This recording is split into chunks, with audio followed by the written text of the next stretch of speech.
College में जब मैं पढ़ता था, ये उन दिनों की कहानी है, मेरे याद में आज भी रोती है। यह लाइन के जे भी आदमी हो करे आंख में आंसू आई हो।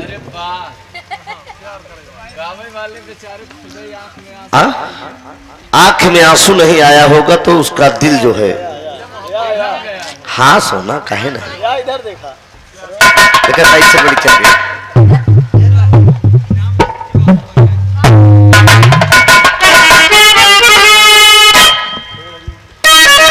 हेलो, बहुत बढ़िया विरहा सुने आप सब।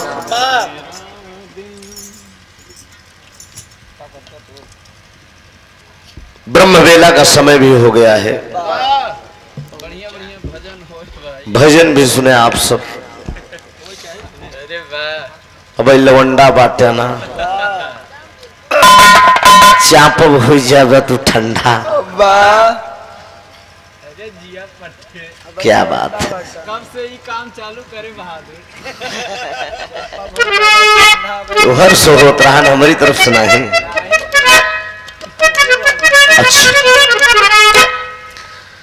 काका गावत रहन के भाई भतरासी बाटू ना, घूम के आओ मथुरा काशी। भतरासा बाटा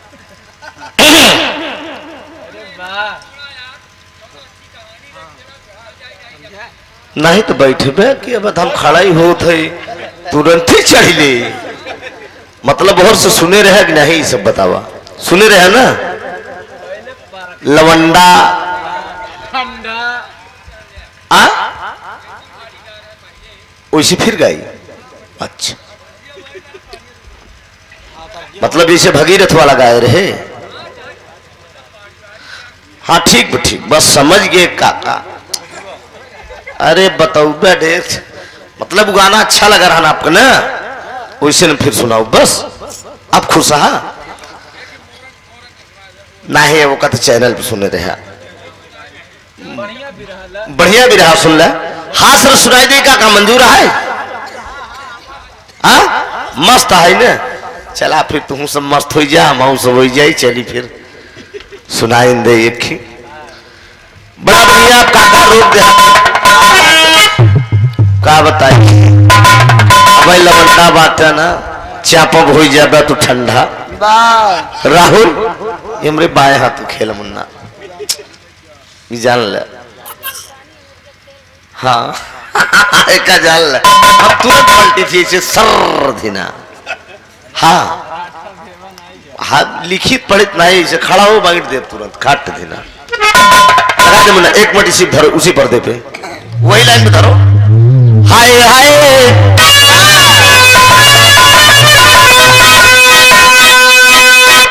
अरे भाई लवंडा बाटीना। ओहर सरहन काका तू न बुरा माने, बात बात कहना पड़ता है, नहीं तो ये समाज में संदेश गलत जाएगा। चैनल भी लगा हुआ है कि उधर से लेडीज कलाकार ने ये गा दिया और त्रिभुवननाथ नहीं गाए। ये इस प्रतापगढ़ जिले तक इतने लोग ही नहीं इसको सुनेंगे, ये देश विदेश तक ये कार्यक्रम जाएगा चैनल के माध्यम से। लोग पारखी लगाते हैं कि त्रिभुवननाथ 20 साल का अनुभवी कलाकार है और एक छोटी सी गीत का एक काट नहीं कर पाया। कलाकार और कभी भी सुनेंगे, तो इसलिए 2 लाइन गाना जरूरी है। उधर से मैं किसी की भावनाओं को ठेस नहीं मारना चाहता। सोना ने मेरा सम्मान किया तो मैं भी उनका सम्मान उतना ही कर रहा हूं, लेकिन मंच मंच होता है। लड़ाई हमारी आपकी गीत की है, ना कि जो है शारीरिक लड़ाई है। ठीक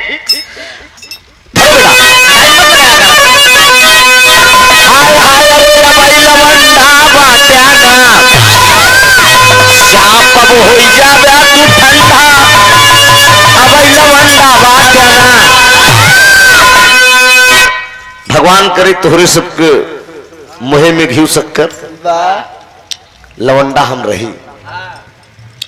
राम करे तू सब बुढ़ा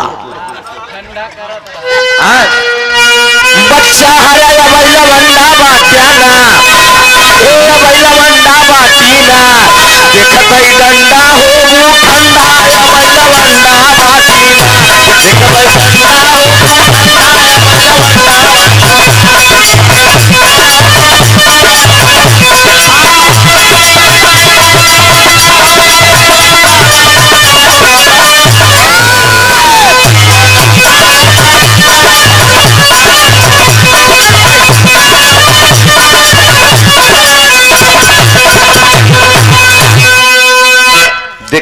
रही डंडा।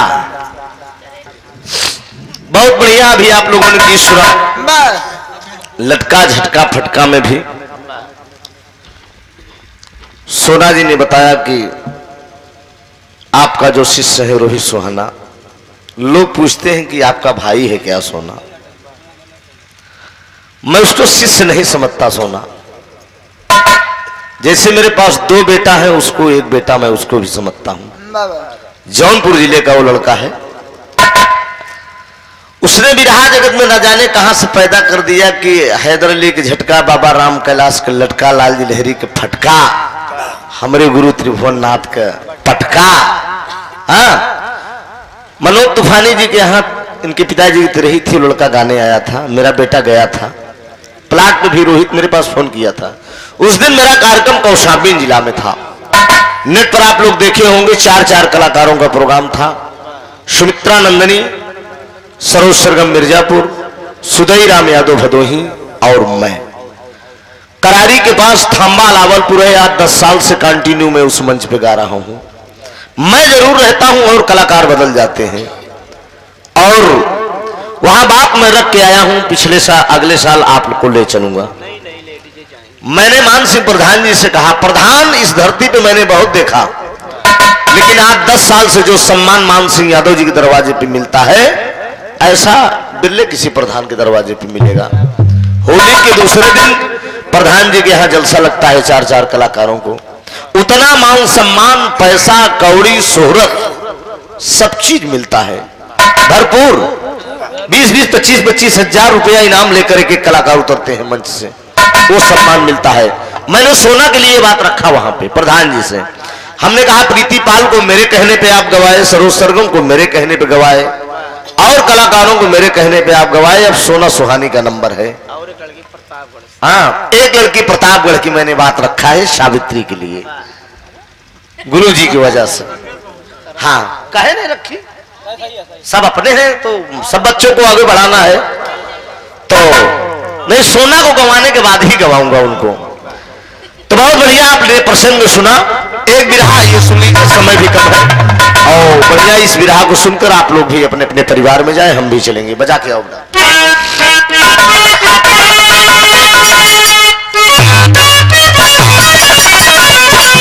ओहो, बस बस बेटा, समझ गए।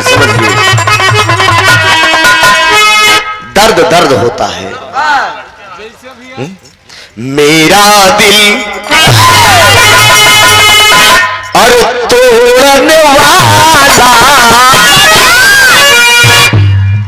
प्रेमी प्रेमिका की बात है, बिछड़ गए हैं।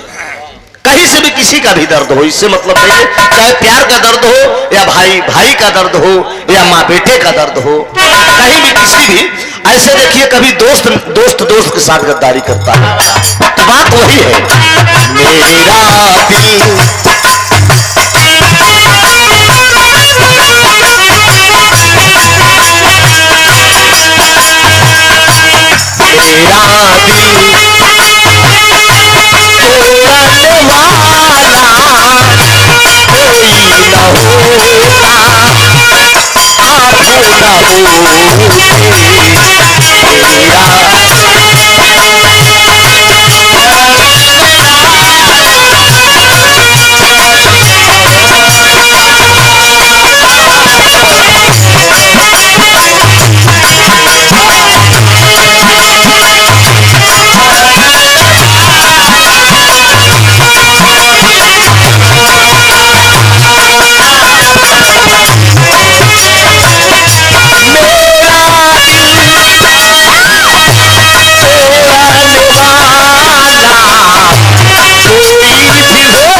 और से मिलकर आ रहे हैं। वफा से हम प्यार कर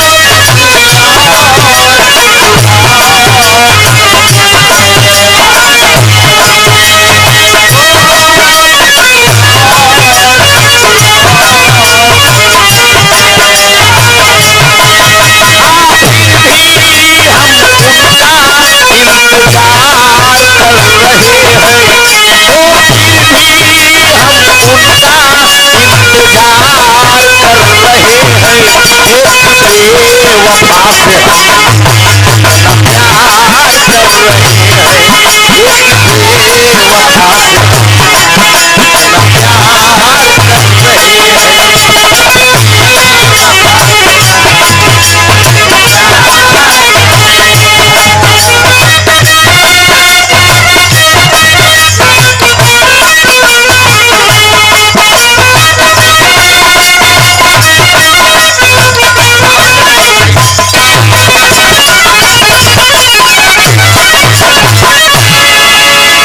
पवारा नहीं। हेलो, एक विरह की परिस्थिति होगी, बुजुर्ग लोग भी बैठे हैं और ज्यादा एर और हो लगी तो का कहरन कहते रहे, फिर चलते ही घरे। हाँ, एक ऐतिहासिक विरह दे मुन्ना घूम के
संसार है।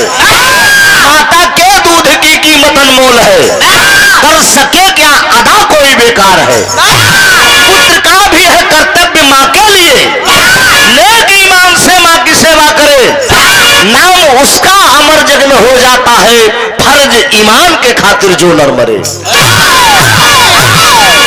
यकीनन ये विरह आप लोग सुनेंगे, महसूस करेंगे दोस्त।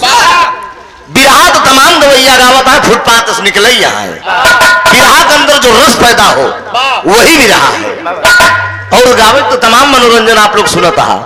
देखिए ये कहानी कैसी है दोस्त। एक कव्वाली का भाव दिया गया बेटा।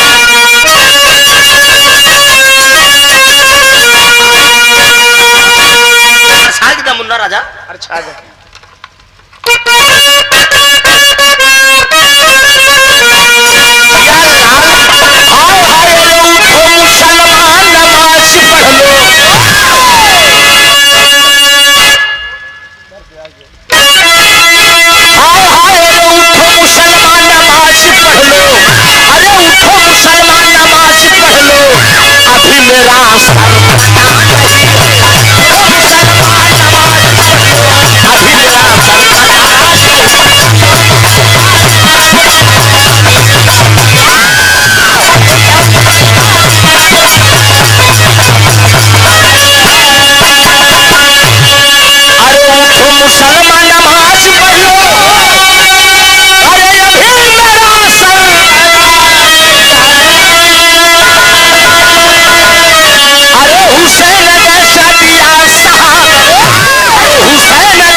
बिरहा अभी मेरा चैनल पे गया भी नहीं है। संगम लाल जी नया बिरहा दे रहा हूं और लोग पसंद भी इसको बहुत करेंगे। ध्यान दीजिएगा दोस्त, India is the golden world कहा गया है। अरे सोने का यह देश हमारा, भैया सोने का यह देश हमारा, ऐसा कोई देश नहीं है कि सोने का यह देश हमारा।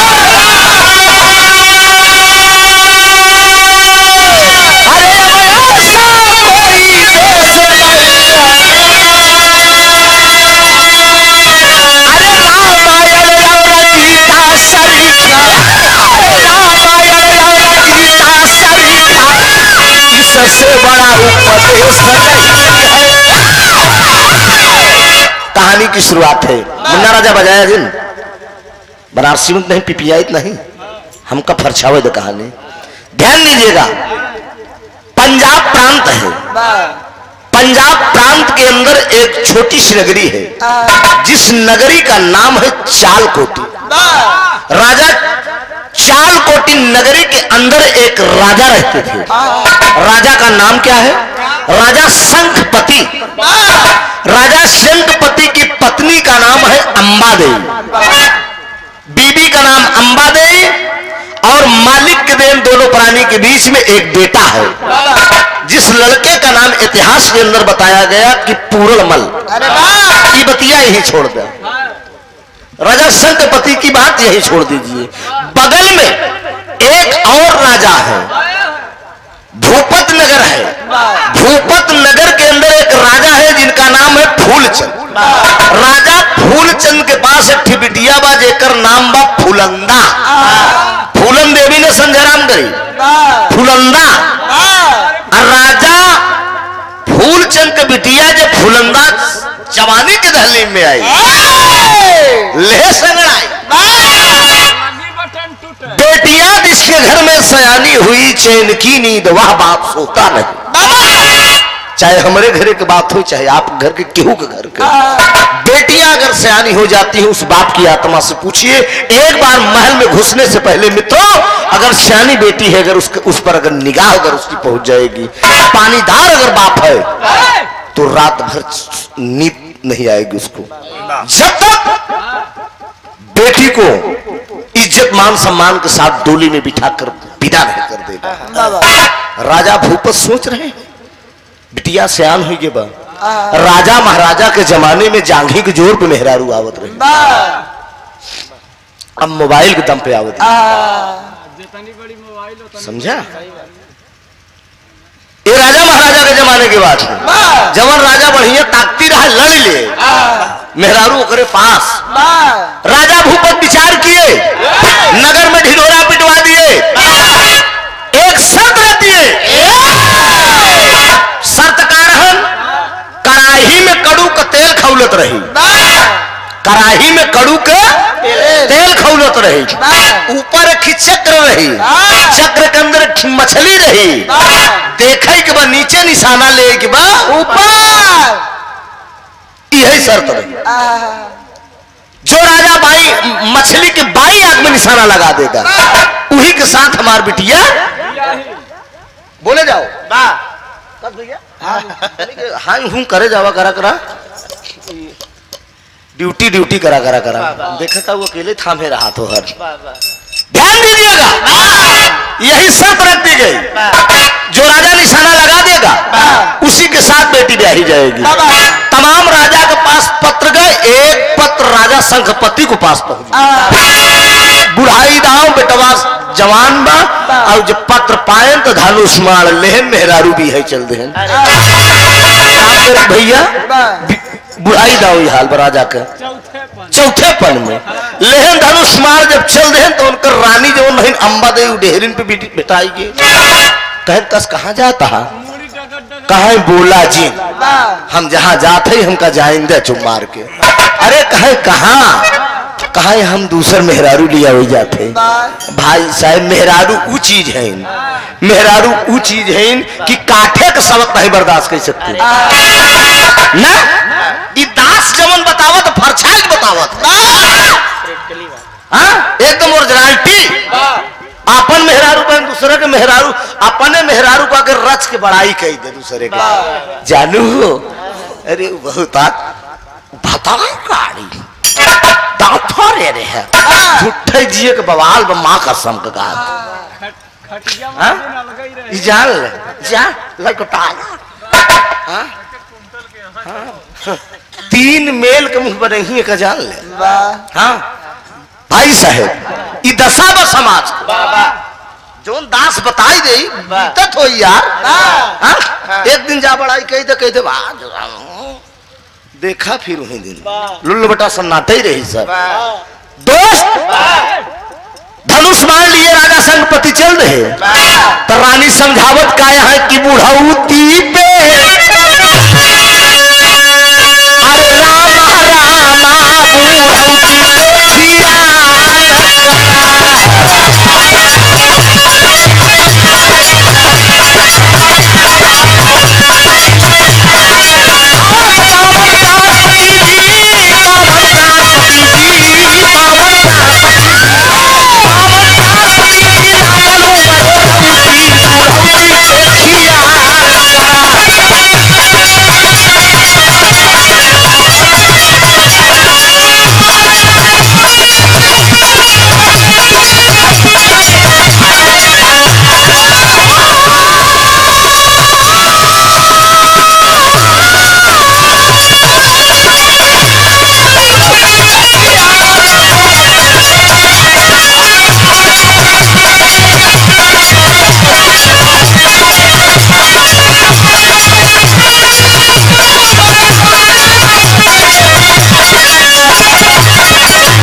मुन्ना राजा पावन प्राण पति जी लागल उमर औरौती बुढ़ौती पे खियाल करा। पावन प्राण पति जी लागल उमर औरौती बुढ़ौती पे खियाल करा। कहे चौथे पन में शादी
राजा संतपति बोल दिए कि तुम तो औरत हो, तुमको समाज से क्या मतलब है।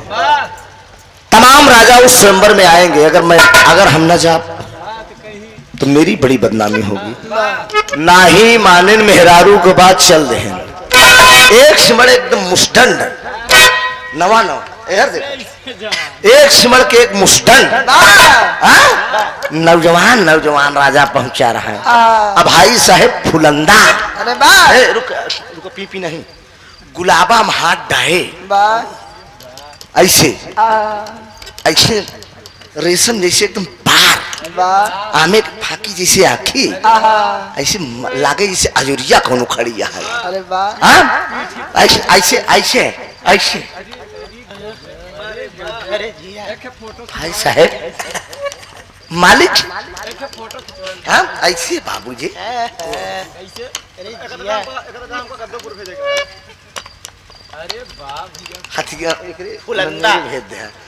फुलंदा और यही मनाओ हे दुनिया के मालिक ई जवानी कोनो बढ़िए के लगे जा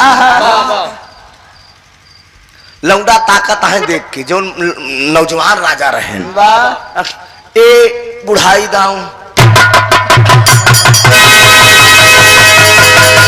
आप बतावा धनुष बाण पहुंच गए घर राहू इसमें लाइन लगा हुआ दोस्त बुढ़वा जान के राजा शंखपति के नंबर पहले लगाई दे नौजवान कहन कहनी बुढ़ौना ट्राई कैलिए एकरे बस के बा नहीं ओकरे बाद हम सब अपन काम अब आइश है एक बात बताई दी बूढ़े पुरान हड्डी में बहुत दम होता राजा शंखपति के शर्त बताएं कि देखे के नीचे निशाना ले कि बाबा महाट डाए खड़ी ब राजा शंखपति देखत है नीचे निशाना लेता है देखत देखत देखत देखत मार दे बुढ़वा निशाना एकदम आप फुलंदा के जितना लाली लिपस्टिक सब झुराए लगा अरे राजू तुम्हें सोचा 16 साल की लड़की अरे बाप रे ककरी जैसे 70 साल के बुढ़वा और जब हाथ पकड़त बतरी बाप रे बाप सोचा जितना लौंडा रहे सब ऐसे ताकत रहेगी कहा बुढ़वा तो नंबर काट दे सबके अब धीरे से राजा शंखपति ले आएगी जब चल दे रास्ता में जब पहुंचे तरानी फुलंदा कहा एक बात बतावा तोरे पास एक आध मेहरारू और है कहे हाँ ए राजा दशरथ 3 ठिरा के रहे हम 2 ठिरा खत कौन दिक्कत है कहे हमार हुआ लहान तान न बैठी हमार अलग से महल बनवावा राजा शंखपति राजा थे शंखपति के चाल कोटि के क्षत्रिय कुल के राजा थे अलग से महल बनवाए दे सेवा में थी नौकरानी रख दे नौकरानी के नाम बादीरा सजिया पनैना 4 हुई लाख तार के लाइन बमुन्ना हाय हाय कहा तनी भारत के चलनवा हो सजनवा हमार बड़ा लहरी लेकिन गाने पर ध्यान दें एक पत्ती और कम है क्या हाय हाय कहा तनी भारत के चलनवा हो गीत रोती है धीरज मुन्ना बाखूबी नहीं निभती तो मेरी आत्मा से कलप के रह जाती है इशारा है दोस्त कहा तनी भारत के चलनवा हो सजनवा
बड़ी खुशी खुशी जिंदगी बीत रही हो दोस्त जरा विचार करो 16 साल की लड़की कहाँ चौथे बन का बुढ़ा मन नहीं भर रहा है एक दिन राजा शंखपति घर पे नहीं है रिमझिम रिमझिम फुहार पड़ रही है अंटे पे बैठी है फुलंदा बादी नौकरानी बगल में खड़ी है घोड़े पे सवार एक नौजवान उस रास्ते से गुजर गया उस नौजवान को जिंदगी में कभी फुलंदा देखी नहीं थी जब उस नौजवान को देखती है उसके मन में एक बात उमड़ती है कि काश ये मेरा पति होता तो हमारी जोड़ी अच्छी होती यही बात वो सोच बैठी इशारा किया। वो नौजवान कौन था?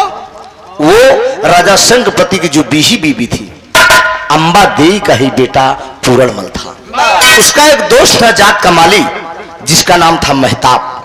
महताब के साथ पेड़ के नीचे घोड़ा बांध कर वो चौरस खेल रहा था। इतने में बादी नौकरानी को बुलाती है और पूछती है कि ये कौन है। बादी नौकरानी बताती है कि महारानी, ये आपके राजा साहब की बीही रानी का बेटा पूरण है, आपका भी बेटा है।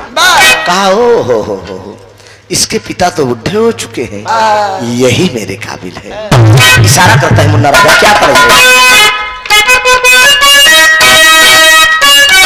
जिया लाल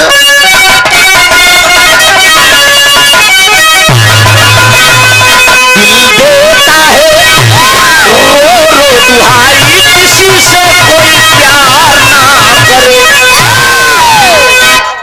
ध्यान दीजिएगा दोस्त, दिल से माना है, अरे दिल से माना है, बेटवा चाहे भाई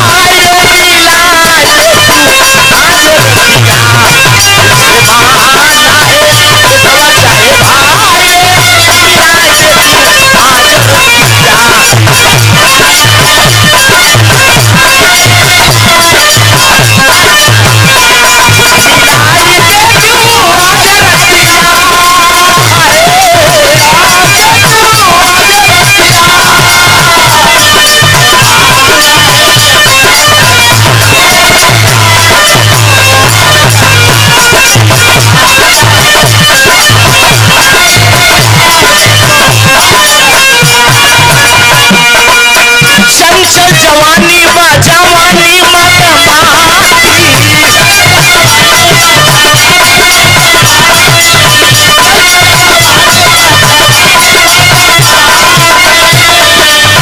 घोड़ावा पे बैठल ओकर शेर जैसन छाती।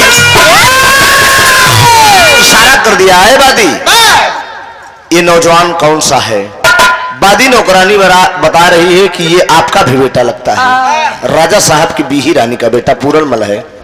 कहा चाहे बेटवा हो चाहे भाई हो, इसी को तुम बुला के लाओ, यही मेरा पति बनने योग्य। देखिए मैभा मतारी का कमाल देखिए, आगे चल के कहानी के कितना बढ़िया मोड़ लेगी दोस्त। सोचने पे आप लोग मजबूर हो जाएंगे कि ये कहानी कैसी और कहां से कहां चली गई।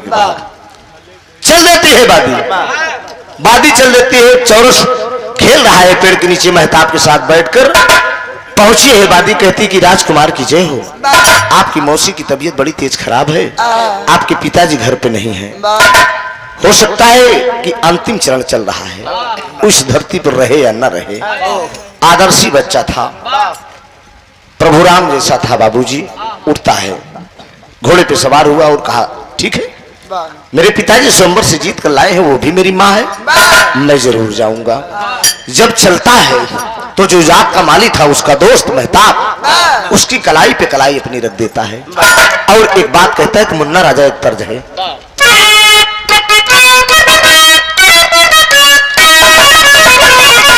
हमारा दिल है पान का पत्ता, अरे उस पे लगा दे चूना, कि हमारा दिल है पान का पत्ता, उस पे लगा दे चूना, अरे जर्दा खैबियू कि खैबियू मीठा पान गोरिया।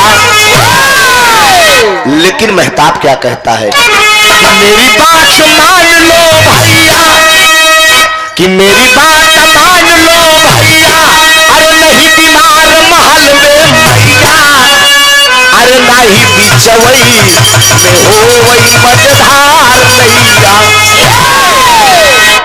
भैया माँ की तबीयत खराब नहीं है, वहां आप मत जाइए, मुझे होनी अनहोनी लग रही है। डांट कर कहता है, आपसे पूर्ण डांट कर कहता है कि सुनो, जैसे घर में माँ मोरी मैया, घर में माँ मोरी मैया, और वैसे मौसी भी मोरी मैया, जैसे घर में माँ मोरी मैया, वैसे मौसी भी मोरी मैया, नाही बिचवई में हो वही मजेदार सैया हो, नाही बिचवई में हो मजेदार सैया।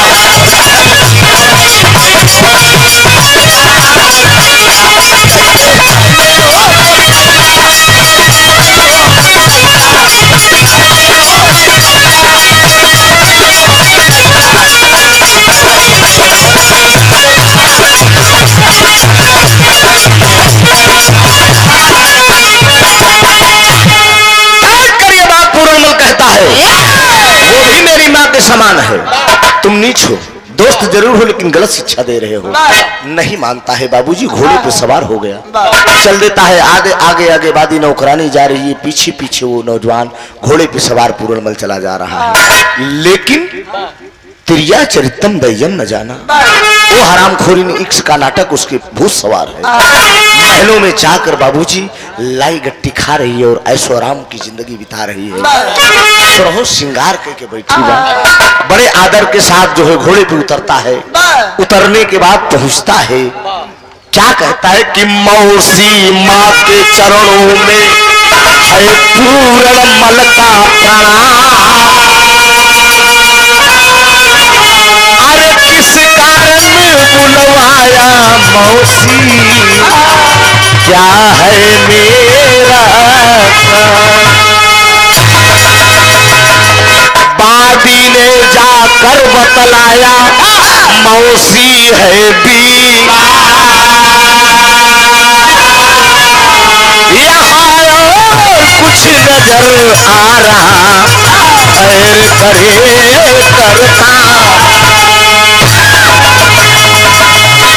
यही बात हो रही है दोस्त कि मौसी माँ के चरणों में है पूर्णमल का प्रणाम। किस कारण बुलवाया मौसी, क्या है मेरा काम।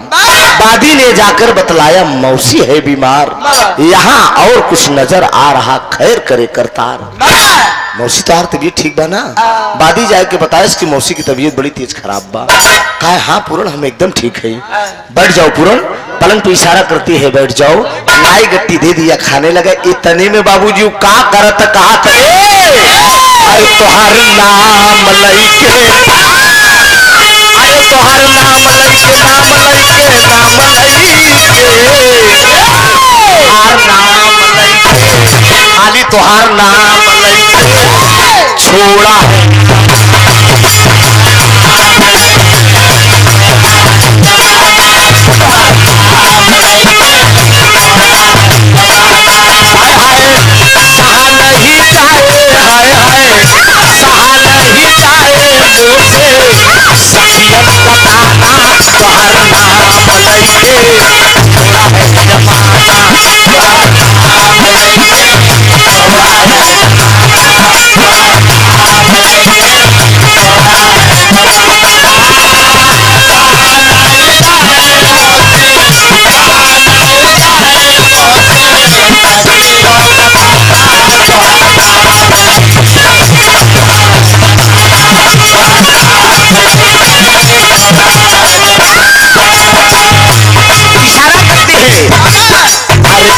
शराबी मेरी गलवा गुलाबी मेरी पतली कमर लचके।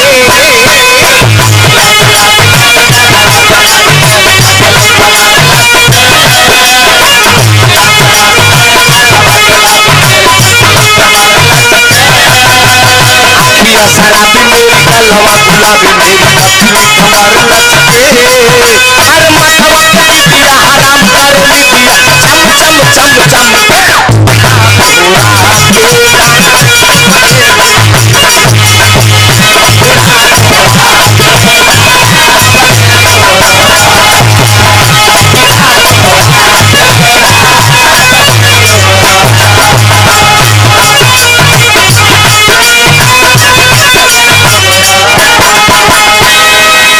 कह रही है दोस्त, लेकिन पूर्ण को गलत संबंध बनाने के लिए वो औरत प्रयास कर रही है। लेकिन पूर्ण कहता है लोक की लाज प्रलोक की लाज त्रिलोक की लाज से नाही डरे तू। मैं निज धर्म न छीन करऊं चाहे कोटि सहस्र प्रचंड करे तू। समझे? लोक की लाज प्रलोक की लाज त्रिलोक की लाज से नहीं डरे। मैं निज धर्म न छीन कराऊं चाहे कोटि सहस्र प्रचनन करे तू। कहा अगर बात ना मानो पूर्ण पड़े तुम्हें पछताना। अगर बात ना मानो पूर्ण पड़े तुम्हें पछताना। तेरी आचरित सुडोल बने नहीं है जाना हो। अरे राम बुढ़ौती पे ख्याल करा मानवा दिया से दिए से चला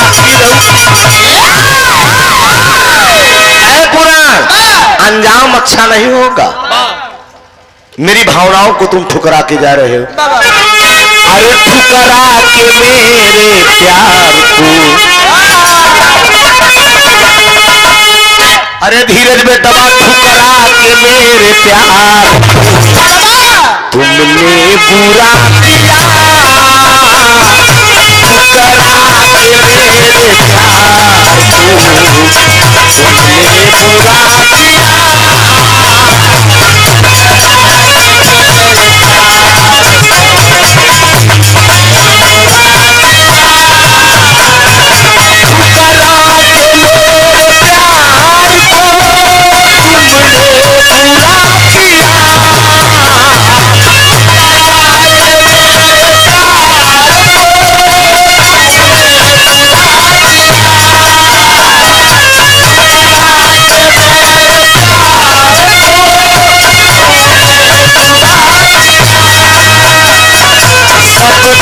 नजर में तुमने, सबकी नजर में तुमने गिरा दिया। सबकी नजर में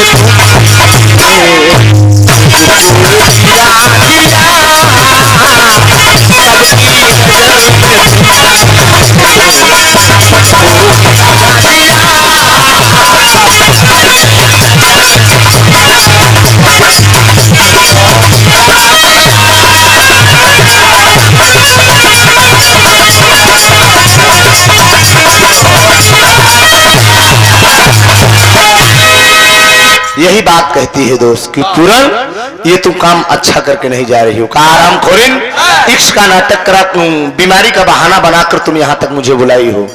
और तुम मेरी माँ के समान है, गलत संबंध करने के लिए तू कह रही। बाबूजी झटक के चला गया पूरनमल, और एक खतरा हो गया। खतरा ही होगी कि जल्दी जल्दी में झटके पटके में राम गरीब भैया पूरनमल का फेडा कटार हुए पलंगिया की छूट गया। अच्छा फेडा कटार छूट गया बाबूजी तो प्रमाण हो गया, प्रमाण हो गया। पूरनमल वापस चला गया। बादी नौकरानी दौड़ के आया, कहा रानी कुछ काम बना? कहा ना, एकदम खाली चला गया मामला। कहा राजा साहब से बताई दी तो दिक्कत हो जाए। कहा तू चिंता काहे करत हूँ, पहले रानी महारानी अगर बिगड़त रही तो उनका बड़े कोप भवन राहत रहा। कोप भवन में अगर रानी लेट जाए तो राजा का हालत खराब, जान जाए कि अब मामला गड़बड़े बा, समझा? अब अरे आपकी बातें छोड़ा, आप कहाँ को भाव में बिगड़ दिया है? आप तो सीधे नहीं है ना, ही तो जो अर्थ दे दिए कि कितनी कितनी मेहरारू 100 नंबर बुला ले दिया न दादा। बैठ ये कहे खड़ा हुई है दोस्त, यही बात हो गई।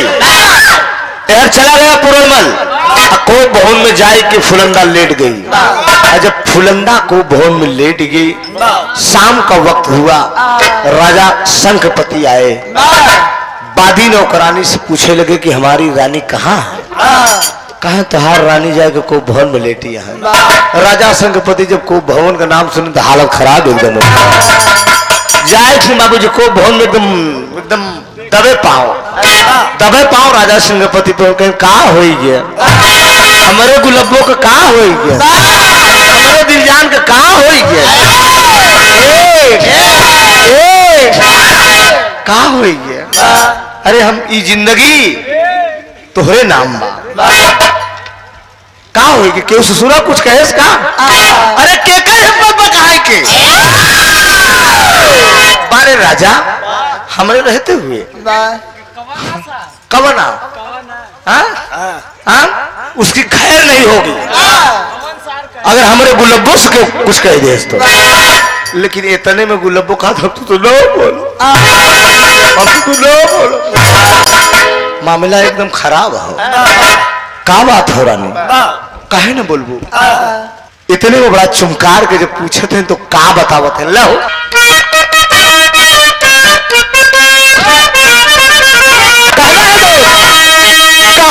तोहरे बेटौना के बिगड़ल चलनिया, अरे तोहरे बेटौना के बिगड़ल चलनिया, हमारा के माँ गए जवनिया हो रहा। तोहरे बेटौना के बिगड़ल चलनिया, हमारा के माँ गए जवनिया हो रहा।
गई दोस्त। कह तोहार बेटवा हमारे पास आए रहा। राजा शंखपति कहे मेरा बेटा? नहीं, ऐसा नहीं हो सकता। कहा पूरनमल आपका बेटा है कि नहीं? राजा शंखपति कहते हैं हाँ, पूरनमल मेरी बीही रानी का बेटा है। मेरा बेटा, अपना बेटा पूरण है। बताइए क्या बात है? कहे आप तोहार बेटवा हमारे पास आए रहे। कहीं मेरे पिताजी बुढ़े हो चुके हैं, वो मेरे लायक, आप तुम्हारे लायक नहीं है, तुम मेरी बीवी बन जाओ, मैं तुझे जिंदगी का सब सुख दूंगा। ये बतावा राजा साहब, हम तोहार मेहरारू बने जाए है कि तोहार पतोह बने जाए है? यह बतिया आप बताए दे। अरे बाप रे बाप, माथा ठनठना गया। क्या बात बतली हो? मेरा बेटा ऐसा नहीं हो सकता। नहीं, मेरा बेटा ऐसा नहीं हो सकता। प्राण के लिए बाबूजी फेटा कटार पलंग पे दिखा दिया। बादी नौकरानी को बुलाया। बादी नौकरानी से राजा शंखपति पूछ रहे हैं। बादी भी कह रहे कि हाँ राजा साहब, राजकुमार आए थे महारानी के साथ जबरदस्ती। राजा शंखपति को क्रोध आ गया। क्षत्रिय कुल के राजा थे, वचन दे दिए बाबूजी तुरंत। जो खड़े खड़े फुलंदा के सामने वचन दे दे। आए फुलंदा, तेरे सामने वचन दे रहा हूँ, मेरा अपना बेटा खुद का है, लेकिन अगर तेरी आबरू के साथ अगर खिलवाड़ किया है, नगर में मंत्री सिपाही को बुलाया गया, नगर में ढिढोरा पीट दिया जाए, कल पूरे प्रजावासियों के सामने, दोनों मतारियों के सामने राजकुमार पूरनमल की फांसी होगी, नहीं माफ होगा, ताकि कोई पूर्ण जैसा और बदतूत व्यवहार न कर सके, किसी की हिम्मत न पड़ सके कि कोई अपनी मां मैभा मतारी के ऊपर निगाह उठाकर देखे। मैं वचन दे रहा हूं, नगर में ढिढोरा पीट दिया गया बाबूजी कि मैभा मतारी की इज्जत के आरोप में कल राजकुमार पूरनमल की फांसी होगी। नगर में ढिढोरा पीट गया, लोग सोच रहे हैं कि यहाँ पूरनमल की फांसी होगी। ऐसी कौन सी गुनाह पूरण ने कर दिया कि पूरण की फांसी होगी। बाबूजी देखिए आप, सुबह बाबूजी ढिढोरा पीटा गया, लोग देख रह गए और तमाम देखने वालों का तांता लग गया कि राजकुमार पूरण की फांसी होने जा रही है। 4 सिपाही पहुंचे राजकुमार पूरण के पास। कहा खबरदार, तुम मेरे पिता के नौकर हो, एक राजकुमार के साथ इस ढंग से व्यवहार कर रहे हो। इतने में सिपाही बोलते हैं कि जब तू राजकुमार था तो था, अब तू राजा के निगाह में एक मुजरिम है, और वो भी छोटा मोटा मुजरिम नहीं, बलात्कारी मुजरिम है। हाँ, ये जान लो, 376 के मुजरिम हूं। चल बाबूजी, तमाम दरबार लगा हुए है, मतारी अंबा देई बैठी है, नैनों से सरिता बह रही है, हरामखोरी फुलंदा भी बैठी है, राजा शंखपति भी बैठे हैं। सिपाही लोग लेकर भरी कचहरी में राजकुमार पूरनमल को पहुंचे। कहा, राजा शंखपति सवाल कर दिए। केवल राजकुमार पूरनमल इतना पूछा कि पिताजी, मैं ये जानना चाहता हूं कि मेरा गुनाह क्या है, मुझे किस लिए फांसी दी जा रही है। कहा हरामखोर, तूने अपनी मैभा मतारी की आबरू लूटा है, फेटा कटार तेरा महलों में उनके छूटा हुआ। कहा नहीं पिताजी, ये बात नहीं है, मैं रानी ने तो मुझे, मौसी ने तो मुझे बीमारी का बहाना करके बुलाया था। फुलंदा से पूछा गया, बादी से पूछा गया, वो भी इनकार कर गई बाबूजी। कहा ठीक है, कोई बात नहीं है। आखिरी वक्त में फांसी पे जाते समय तमाम प्रजावासियों से एक बात कहता है। क्या कहता है?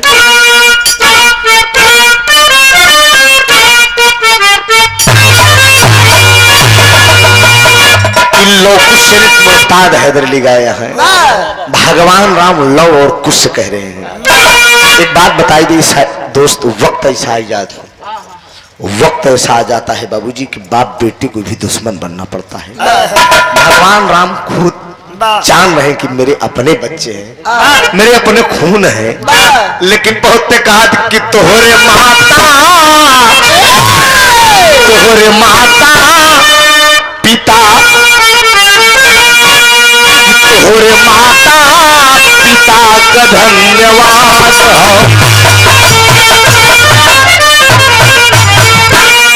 तोहरे जन्म से तरल सारा परिवार हो, अरे जो करी गोदिया में लिया अवतार हो, अरे भाग्यवान बेटवा तोहरे जैसन औलाद हो, भाग्यवान तोहरे जैसन औलाद हो, तोहरे माता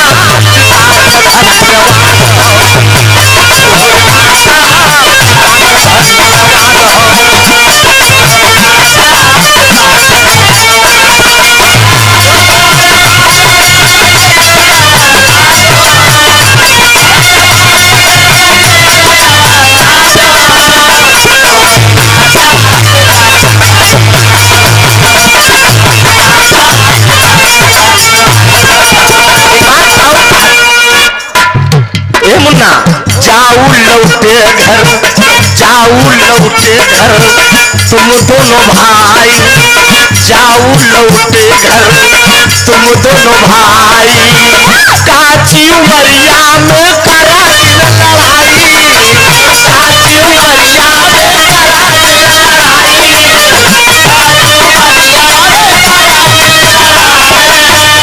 तू लड़कन से हमारी फरियाद हो, तू लड़कन से हमारी फरियाद हो, तोहरे माता पिता का धन्यवाद हो। लेकिन बाबूजी प्रजावासियों के सामने आज राजकुमार पूरनमल फांसी पे जा रहा है, तो हाथ जोड़कर कह रहा है कि भाइयों सच्चाई का जमाना नहीं है, मैंने सच्चाई किया, मेरे साथ ये व्यवहार हुआ। और क्या कह रहा है कि मैं रहूंगा, कि मैं रहूंगा, रहूं गम ना होगा, मैं रहूंगा, नाम पर लो तो मेरा कम न होगा, नाम पर लो तो मेरा कम न होगा, मैं रहूंगा, कम न होगा, मैं रहूंगा,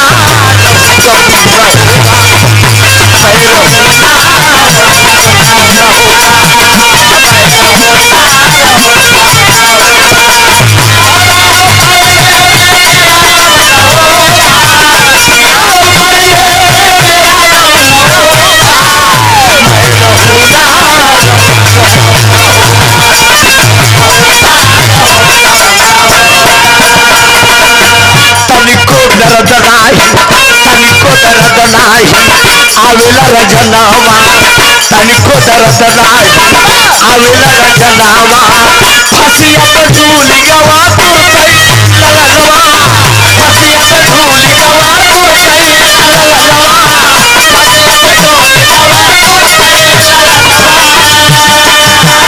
नाम दुनिया से कभी कम न होगा, नाम दुनिया से कभी कम न होगा, मैं रहूंगा, रहूंगा,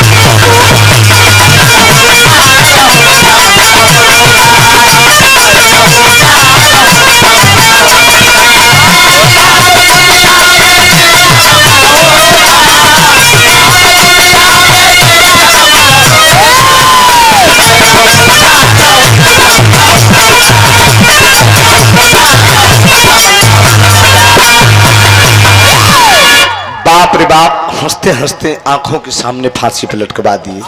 हाथ भर की जीभ निकल आई दोस्त, उस बेटे के हाथ भर की जीभ निकल आई। ये हरामखोर राजा सिंहपति जल्लादों को आदेश दे दिया कि इसकी दोनों आंख को निकाल कर दे दो रानी फुलंदा को। लाई ले ले ले ले, यही ससुरा तोहर तोहर का आंख दिखाए रहा, तोहर इज्जत लूटे रहा। वो हरामखोर ने हंसते हंसते अपने पैरों से कुचल दिया था। प्रमाण मिला दोस्त, उसकी लाश कहाँ ले गए? एक कुएं में डलवा दिए। पूरनमल की लाश जब कुएं में डलवा दिए तो आगे की बात आप लोग समझ लीजिए। अभी कहानी थोड़ा से आप लोगों के बीच में मैं ढाका हूं, पर्दा उसका खोला नहीं हूं, अब यहां से खुल रही है। पूरनमल के बीच की कुछ बातें छिपी है। पूरनमल का जन्म हुआ कैसे था? राजा शंखपति रानी अंबादेवी के बीच में कोई संतान नहीं हो रहे थे।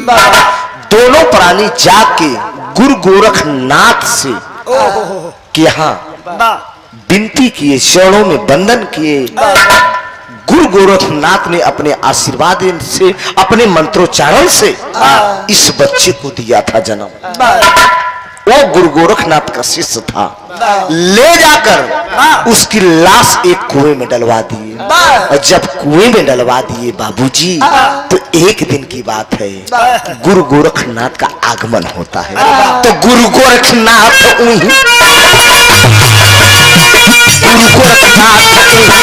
रहिया से आए, गुरु गोरखनाथ रहिया से आए, कुआं में पूरन की लाश जब पाए, कुआं में पूरन की लाश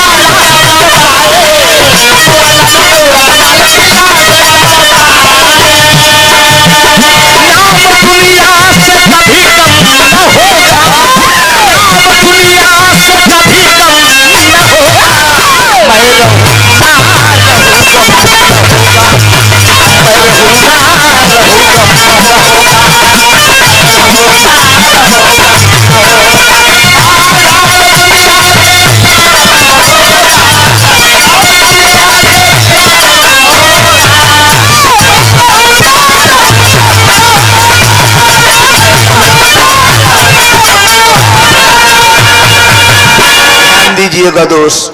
चालकोटी नगरी में जब गुरु गोरखनाथ जी का आगमन हुआ, मंत्रोच्चारण किए कि शिष्य से मिल लूं, तो मंत्र ये बता रहा है कि आपका शिष्य बेकसूर तिरिया चरित के चक्कर में मारा गया। गौर करेंगे बाबूजी, कहानी यहीं से मोड़ ले रही है। बिरहा तमाम कलाकार आएंगे और जाएंगे और गाएंगे, लेकिन कोई कोई ऐसी कहानी मिल जाती है कि बाबूजी कलाकार सोचने पे मजबूर हो जाता है और सुनने वाले भी मजबूर हो जाते हैं। कहानी में कितना मोड़ होता है। सोचे कुएं में लाश पड़ी है, मंत्रोच्चारण करके जो है गुरु गोरखनाथ जी उस कुएं तक पहुंच गए। जब उस कुएं तक पहुंच गए तो लोगों से सवाल कर रहे हैं, चालकोटी नगरी को लोगों से पूछ रहे हैं कि अरे भैया क्या इस कुएं में कोई लाश है क्या? लोग बताते हैं यहाँ के राजा शंखपति अपने ही बेटे को फांसी पे लटकवा के जो है कुएं में लाश डाल दिया। क्यों? गुरु गोरखनाथ ने सवाल किया, क्यों डलवा दिए? मैभा मतारी की इज्जत के आरोप में लोगों से विनती किया गुरु गोरखनाथ जी। कोई ये जान नहीं पा रहा है कि गुरु गोरखनाथ हैं। लोगों से गुरु गोरखनाथ जी कह रहे हैं, क्या उस लाश को आप लोग निकाल सकते हैं? डांट कर लोग भगाते हैं। साधु चला जा, लाश के अंदर बदबू आ गई होगी, क्या करेगा तू निकलवा के? लोगों से विनती करते हुए गुरु गोरखनाथ बोले, अरे भैया लाश को निकाल दो। कुछ आखिर में बुद्धिमान टाइप के लोग थे, पढ़े लिखे लोग थे, समझदार लोग थे। वो बोले कि आखिर में कुछ मांग तो नहीं रहे हैं साधु, लाश की बात है, लाश को निकाल दिया जाए। आखिर में लोगों की जिद के आगे, गुरु गोरखनाथ की जिद के आगे उस लाश को निकाली गई। लाश जब निकाली गई उसी कुएं पे लाश लिटाई गई। देखने वालों का तांता लगा हुआ है, तमाम लोग एकत्रित हैं। आय हाय हाय हाय हाय। लेकिन बाबूजी सब लोग देख रहे हैं कि ये साधु क्या करेगा, कौन सा नाटक कर रहा है। लेकिन घंटों बीत गया, मंत्रोच्चारण करते हुए गुरु गोरखनाथ जी बैठ गए उस लाश के पास बाबूजी, लेकिन लाश के अंदर कोई परिवर्तन नहीं आ रहा है। लोग कहते हैं, अरे साधु क्या ढोंग किया है, बता मरी हुई लाश कहीं जिंदा हो पाएगी? बारे गुरु गोरखनाथ जी, इतिहास के अंदर प्रमाण मिलता है मित्रों। 2 घंटा के बाद गुरु गोरखनाथ जी जब लाश में परिवर्तन नहीं हुआ, मंत्रोच्चारण करते हुए तमतमाल कर उठते हैं। मंत्रोच्चारण करके उस लाश को पकड़कर झकझोर कर खींच कर एक चाटा मारते हैं। लाश के अंदर धीरे धीरे परिवर्तन होना शुरू कर दिया बाबूजी। जब परिवर्तन होना शुरू कर दिया, इतने में देखते देखते देखते देखते धीरे धीरे हाथ पैर वो लड़का हिलाने लगा। हिलाते हिलाते उठकर उस कुएं पर बैठ जाता है लड़का। जब कुएं पर बैठ जाता है लड़का तो निगाह उठाकर गुरु गोरखनाथ जी उस बालक पूरनमल से कहते कि बेटा पहचान मुझे। देरी न लगाया बाबूजी, पहचान गया। यही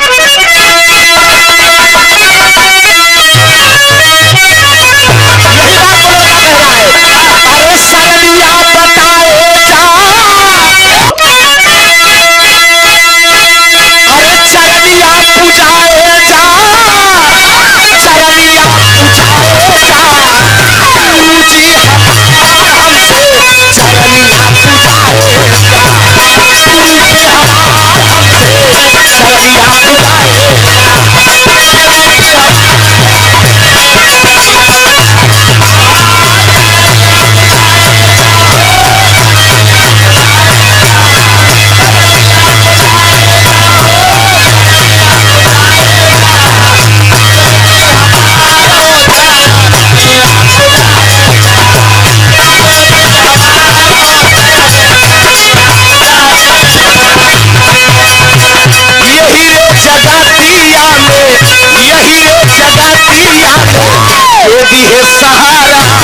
कहा गुरुदेव, कहा बेटा तुम अपने घर जाओ, तेरी माँ इंतजार कर रही होगी। लेकिन वो कहता है कि नहीं गुरुजी, गुरु गोविंदो खड़े काके लागू पाए, बलिहारी गुरु आपका गोविंदियो बता। न मेरे लिए माँ, न मेरे लिए बाप, न मेरे लिए परिवार। अगर इतनी मोहब्बत होती तो मेरा पिता मुझे फांसी पे न लटका।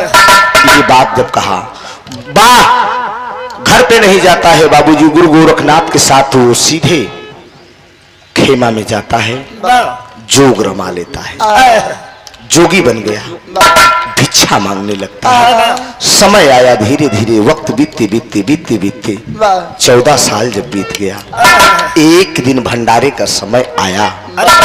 गुरु गोरखनाथ बोलते हैं कि बेटा जाकर अपनी माँ से मांग लाओ, जब भिक्षा मांग कर लाओगे तभी तेरा भंडारा संपन्न होगा। वो भिक्षा मांगते हुए 14 साल के बाद चालकोटी नगरी में वो जोगी चलता है। मास्टर साहब आइए, जोगी जा रहा है। पैसा पैसा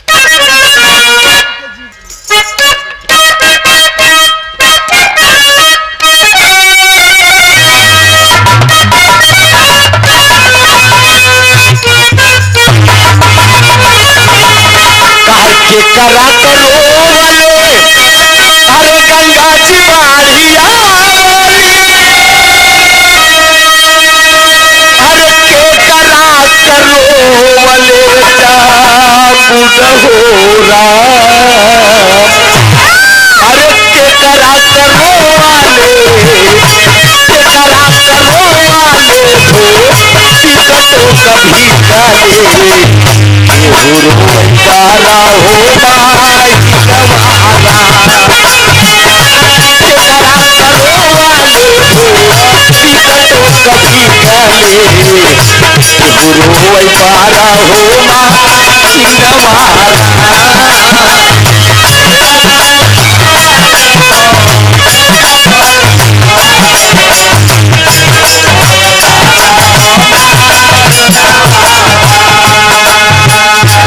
बड़े होनहार कलाकार आशीष दीवाना जी, इनकर व्यवहार, इनकर स्वभाव देख के मन की बात मैं बता रहा हूं, मंच पे मैं खड़ा हूं, सरस्वती की कसम है। इनकर व्यवहार, इनकर आचरण देख कर हम ही चाहते कि ए माई हमार पूरी कला इनके शरीरिया में पेश कर। स्वभाव कुछ कलाकारों का ऐसा होता है। ये जिंदगी मैं चाहता हूं कि ये मेरी जिंदगी जितना जिसके काम आ जाए काम ले। मैं अपने आप को कभी कलाकार नहीं समझा, और मंच पे कह रहा हूं आशीष जी, मेरे लिए जो भी सेवा होगी, जहां कहोगे, गाने से बजाने से प्रोग्राम से, हर सपोर्ट मेरा रहेगा। मेरा शिष्य रहो या किसी का शिष्य रहो, शिष्य से मतलब नहीं। शिष्य तो आज 11-12 मेरे गा रहे हैं, लेकिन एक शिष्य मेरी निगाहों पर मेरा है, रोहित सुहाना।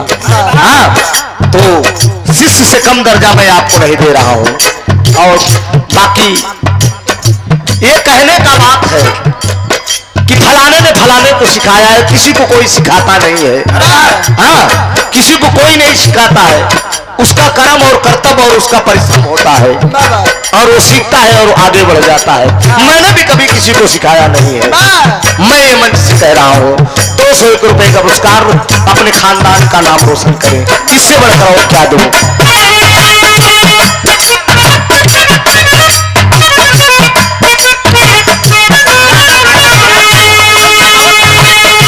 माई जी करो वाले, माई जी करो वाले, गाजी बाढ़िया,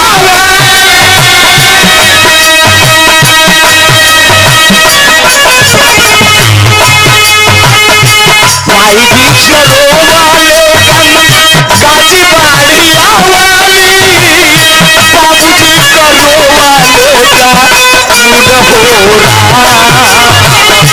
माई जी करो वाले, गाजी बाढ़िया वाली, बाबू जी करो वाले,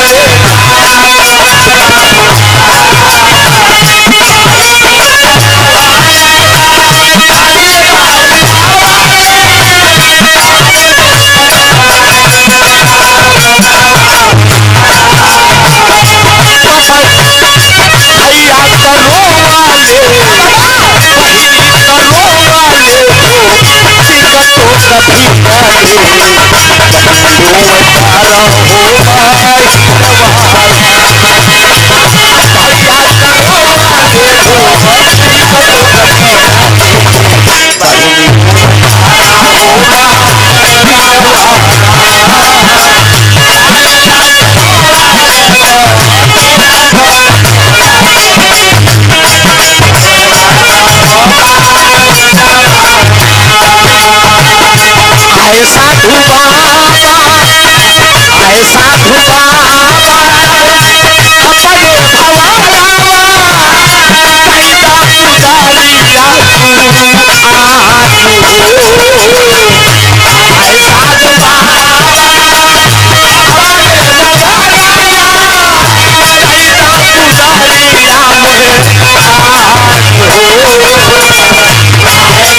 जोगी बन के पहुंचा है बाबूजी चालकोटी नगरी में।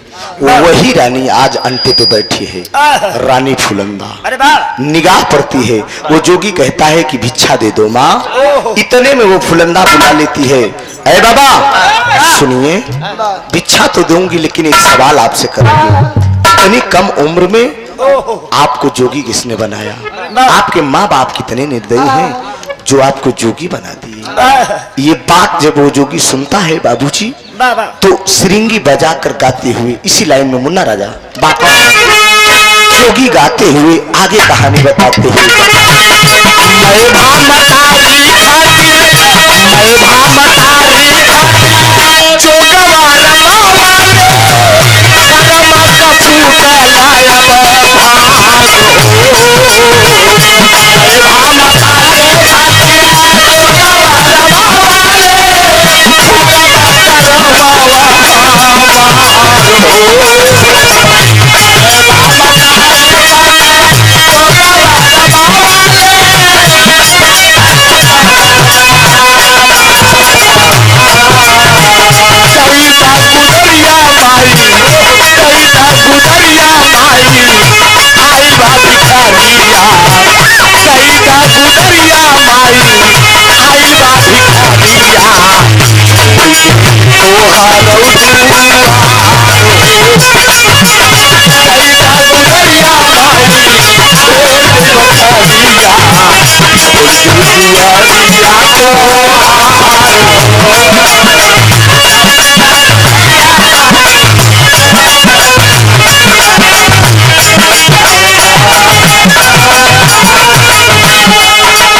गरीब जी के आप भैया जी हैं, बड़के भैया जी का नाम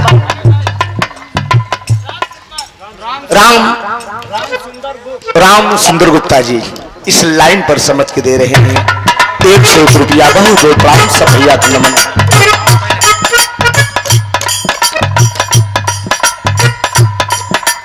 हारमोनियम के बड़े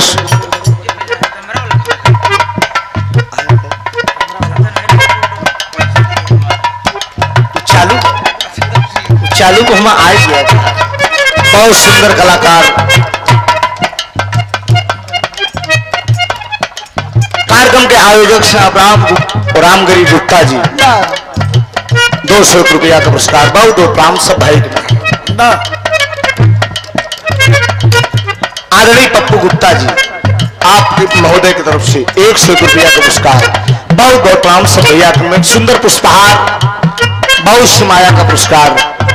हारमोनियम के बड़े ही सुंदर कलाकार ये अरविंद मुन्ना, मेरे गांव से, मेरे अपने खून समझिए, कुल मिला के 2 शरीर 1 जान समझिए। बहुत बच्चों ने प्यार दुलार दिया है, संगत किए हैं मेरे साथ। और आज वो तकलीफ खुशी उस दिन होती है कि पेड़ लगाइए उसमें फल बढ़िया निकले, और फल सूख जाता है तब तकलीफ होती है। बराबर फल का स्वाद अगर दिखाई दे तो उस आत्मा को खुशी होती है। जहां भी रहे, कहीं भी रहे, नाम रोशन करिए, कम से गांव का, क्षेत्र का नाम हो। हमें से आगे दे इनका सकी थी, जो था मैंने, मेरा जो फर्ज था मैंने किया।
इशारा किया वो जोगी की माँ मुझे गुदरी दे दो, मैं आगे जाऊंगा।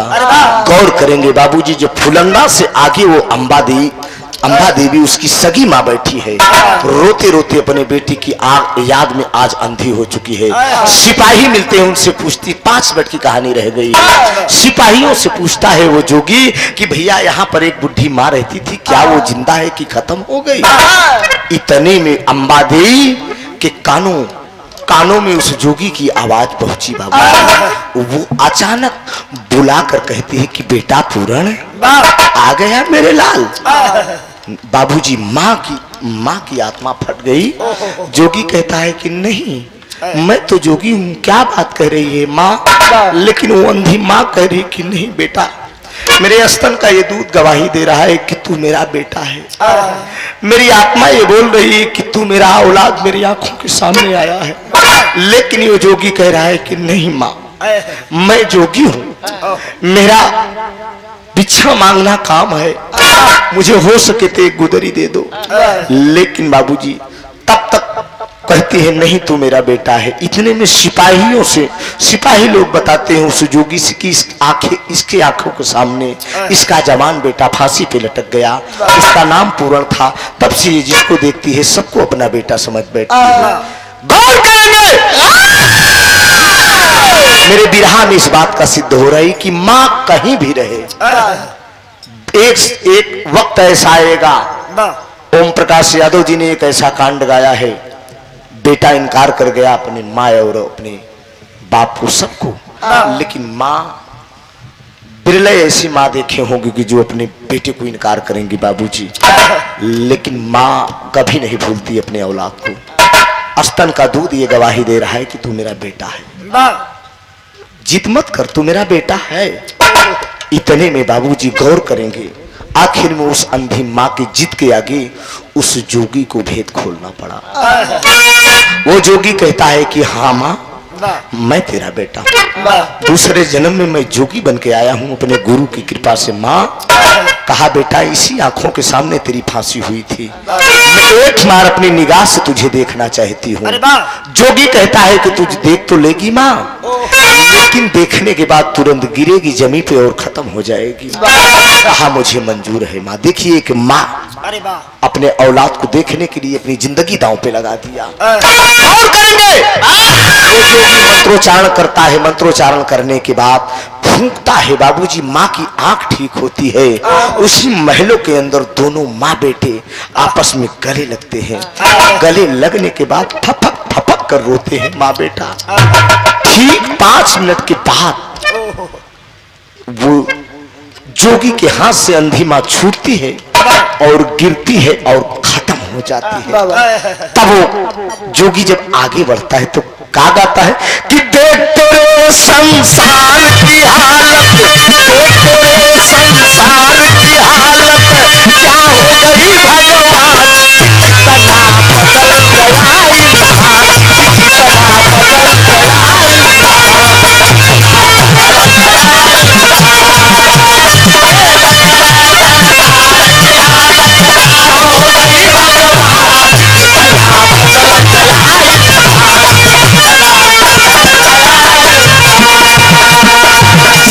बदल गया इंसान, कितना बदल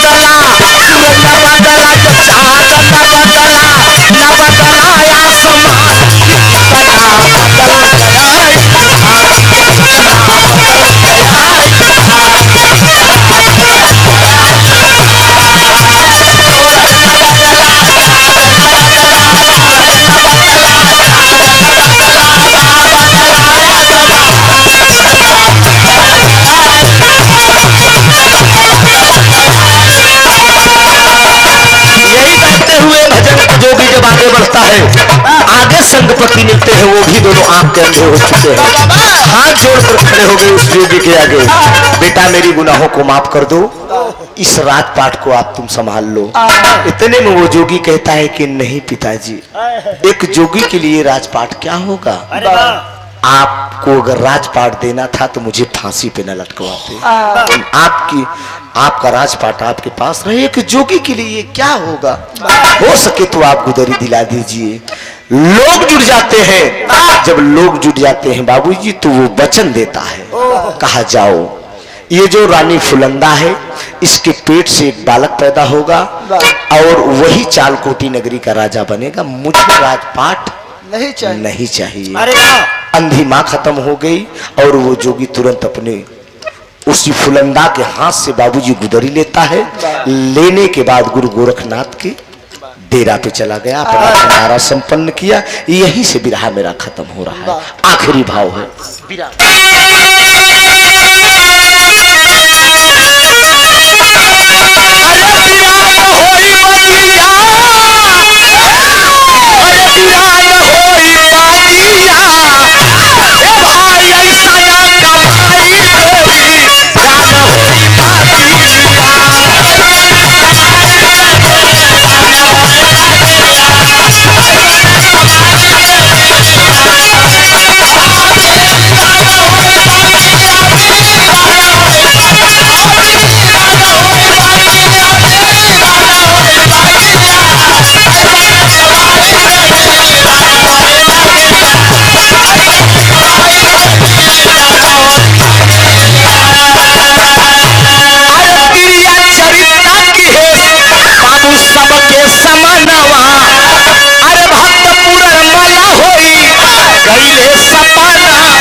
इस धरती पे ऐसी ऐसी मैभा मतारी पड़ी है। सोचिए बाबूजी, जिंदगी के दांव पर लगा दिया पूर्ण।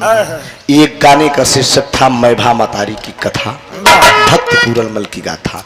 यहीं से विरहा खत्म हो रहा है। अगली पार्टी से आप जो भी सुनना चाहें, और इसी गीत के साथ अब हम विदा होंगे। बहुत अच्छा राम गरीब जी आपके दरवाजे पे लगा। यहाँ की समाज बहुत अच्छी थी, आपकी व्यवस्था बहुत अच्छी थी।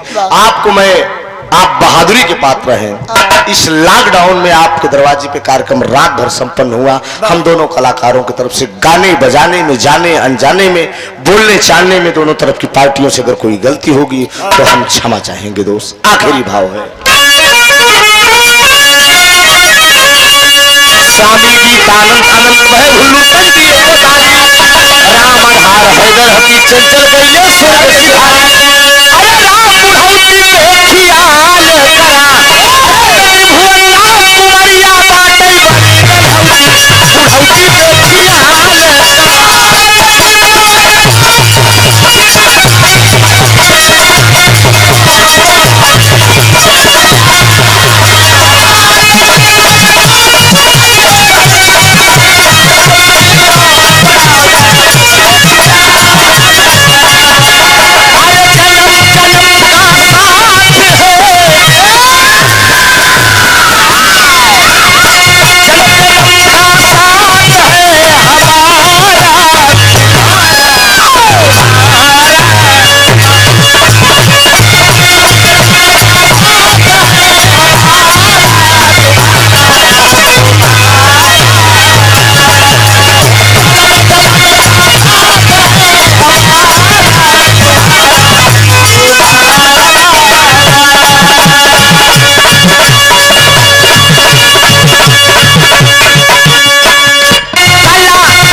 बहुत अच्छा लगा आप लोगों के बीच में आके। जीवन रहेगा फिर कभी मुलाकात होगी। अब उधर से अगर सुनना हो तो सुन लीजिए, मुझे छोड़ने का कष्ट करिएगा। बहुत बहुत धन्यवाद।